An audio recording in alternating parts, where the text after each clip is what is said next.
उस आदमी ने अपनी पूरी कोशिश की और आखिरकार चट्टान से जड़ी बूटियां तोड़ ली, लेकिन जैसे ही वो ऊपर चढ़ने लगा, रस्सी जिस पेड़ की जड़ से बंधी थी वो अचानक उखड़ गई। वो नीचे की तरफ खींचने लगा। खतरा समझते ही उसने जल्दी से चट्टान पकड़ ली, लेकिन उसका वजन इतना था कि वो भी खाई में गिरने वाला था। अपने बोझ को हल्का करने के लिए उसने रस्सी खोल दी। अब दिक्कत ये थी कि वो ऊपर कैसे चढ़े। उसे लग रहा था कि अब उसकी ताकत जवाब देने वाली है, तो उसने ऊपर खड़े अपने साथी से मदद मांगी। लड़की के पास भी कोई और तरीका नहीं था। उसने अपने कपड़े उतारे, उन्हें जोड़कर एक रस्सी बनाई और नीचे फेंक दी। वह रॉबिन्सन को बचाना चाहती थी, लेकिन दिक्कत ये थी कि कपड़ों से बनी रस्सी छोटी पड़ रही थी। लड़की ने मायूस होकर अपने शरीर पर बचे आखिरी कपड़े को देखा और फिर उसे भी उतारकर नीचे फेंक दिया। इस बार रॉबिन्सन ने रस्सी पकड़ ली और धीरे धीरे ऊपर चढ़ने लगा। हर कदम पर वो बहुत संभल कर चढ़ रहा था, क्योंकि डर था कि कपड़े से बनी रस्सी टूट न जाए। काफी मशक्कत के बाद वो आखिरकार सुरक्षित ऊपर पहुंच गया। जैसे ही वो ऊपर पहुंचा, उसने देखा कि लड़की बिना कपड़ों के खड़ी थी। रॉबिन्सन, जो पिछले 10 सालों से इस वीरान द्वीप पर था, ये देखकर थोड़ा हैरान रह गया, लेकिन उसने चुपचाप कपड़े उठाए, लड़की की तरफ फेंके और फिर एक तरफ मुड़कर बैठ गया। हालांकि उसकी नजर बार बार लड़की की तरफ जाने को हो रही थी। फिर दोनों जल्दी से अपने पेड़ के घर की तरफ वापस लौटे। जब उन्होंने ऊपर देखा तो पाया कि फ्राइडे जो वहाँ फंसा था गायब था। जैसे ही वे छत पर पहुँचे, लड़की के पास से एक तीर निकल कर गया। वे कुछ समझ पाते उससे पहले ही 5 और तीर चलाए गए। रॉबिन्सन ने जल्दी से अपने सुरक्षा इंतजाम सक्रिय की और लड़की को लेकर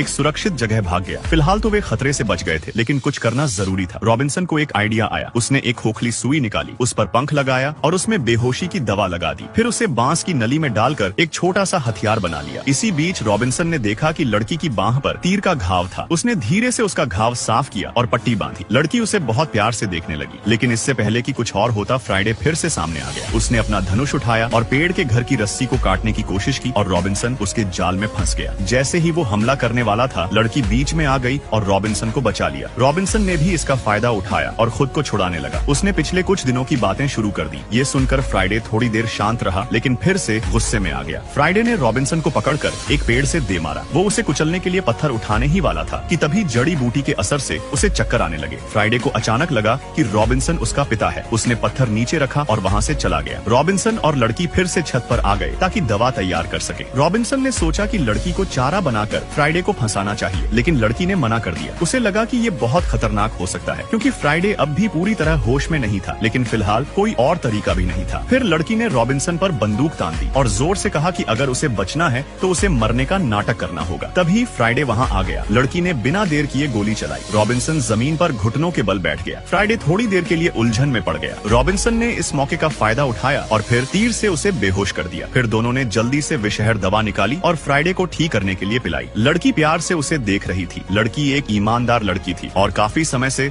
रॉबिन्सन को पसंद करती थी। और फिर